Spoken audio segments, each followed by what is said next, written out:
財運唔係靠錢賺嚟嘅，而係靠品行積累嘅。好嘅品行可以廣交朋友，吸引人氣，人氣就會帶嚟財氣。為人處事要識得蝕底係福，待人寬厚大方就可以得到人心。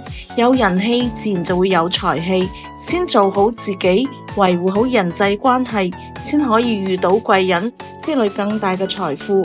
喺追求財富嘅過程中，資訊嘅掌握同樣至關重要。華爾街討論區係一個極好嘅資源，唔單止提供即時嘅市場分析同專業嘅投資建議，仲有互動討論區可以幫你做出更明智嘅選擇。網站內有大量嘅專題文章同焦點話題，幫你搞清楚唔同類型嘅風險，等你喺決策前擁有更全面嘅資訊，就唔容易錯過每一個潛在嘅機會，避免錯失投資嘅最佳時機。